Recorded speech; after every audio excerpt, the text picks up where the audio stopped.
Hello दोस्तों, कैसे हो आप सब।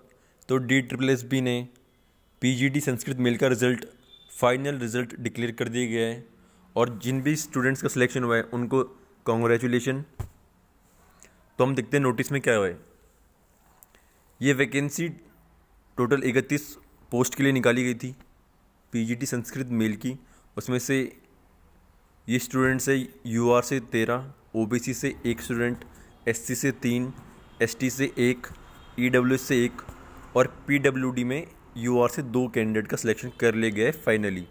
तो जिन भी स्टूडेंट का सिलेक्शन हुआ है उनको बाय स्पीड पोस्ट और थ्रू मेल भी उन लोगों को एक डेट दी जाएगी, एक वेन्यू दिया जाएगा, टाइम दिया जाएगा जहाँ पे उनको उपस्थित होना पड़ेगा अपने सभी डॉक्यूमेंट के साथ फिजिकली। तो आपका ऑनलाइन तो डॉक्यूमेंट वेरिफिकेशन हो चुका है, अब आपको फिजिकली अपीयर होकर के सभी डॉक्यूमेंट का वेरिफिकेशन कराना है। तो उसके लिए आप बिल्कुल अपना मेल चेक करते रहना टाइम पे। आपको मैसेज के थ्रू भी बताया जाएगा और मेल के थ्रू भी बताया जाएगा और घर पे स्पीड पोस्ट भी आएगा। और उसके साथ ही ये आप कट ऑफ देख सकते हो, जो फाइनल कट ऑफ है। इसके साथ ही डी ट्रिपल एस बी ने वेटिंग पैनल लिस्ट भी जारी कर दी गई है। वेटिंग लिस्ट में यूआर से 3 स्टूडेंट्स, एससी से 1, एसटी में अवेलेबल नहीं था, ईडब्ल्यूएस में 1, पीडब्ल्यूडी यूआर में 1 और पीडब्ल्यूडी एससी में 1 स्टूडेंट। और यहाँ पे आप वेटिंग लिस्ट की कट ऑफ देख सकते हो।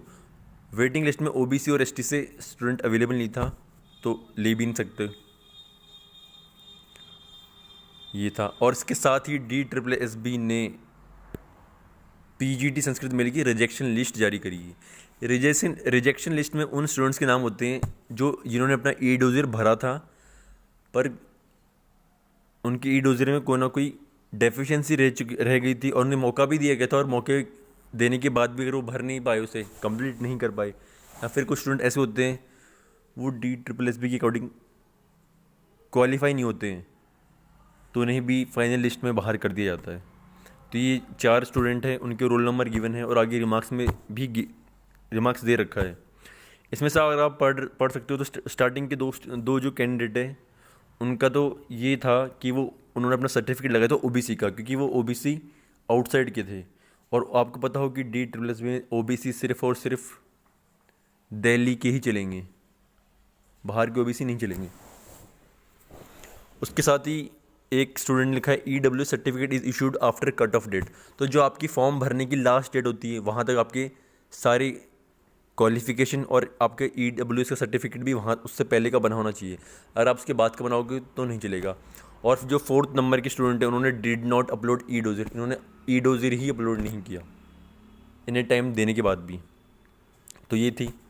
तो सभी को finally congratulations. Okay, thank you.